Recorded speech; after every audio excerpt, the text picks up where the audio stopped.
The Pico 2 and RP2350 launched with Rust support, and that really woke me up to the potential here. I knew about Rust, but hadn't thought about doing anything with it or considered it for embedded systems. Rust has some big potential in this space though, and support for the Pico and Pico 2 is a great help. Let me tell you all about it. Hi, I'm John, your concierge to the world of the Raspberry Pi Pico, Pico 2, robotics, IoT, and other fun tech. Remember to subscribe and join the community. This is my 3-minute summary for Rust on the Pico 2. If you have time, why not check out the full video? Rust is a general purpose programming language with memory safety built in and support for embedded systems. This could really accelerate my projects builds, as the compiler can catch any of my more common memory management issues.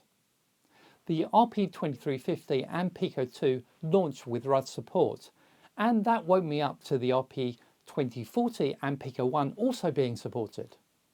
Much like C and C++ and Python, there are two options on how to use Rust on the Pico 2.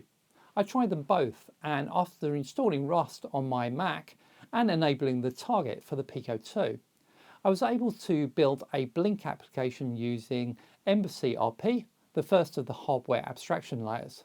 Though I could not get cargo run to work, I could use the Pico tools to load the binary onto the Pico 2 though.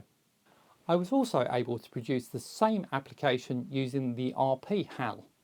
After finding the magicconfig.toml file in the .cargo folder, I was able to use the cargo build and cargo run to build and flash my firmware. I've not got everything I want from my toolchain in Rust yet.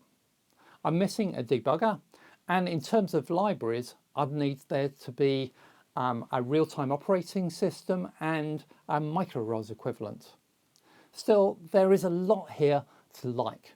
Rust may not be quite there for my needs, but it's close and something to keep an eye on. If you like this video and it helps your learning or projects, why not drop me a cash tip using the super thanks button below the video. Remember, I'm saving these up to get myself to open source in San Francisco next year, and I'd appreciate your help in getting me there, and I hope to see you there too.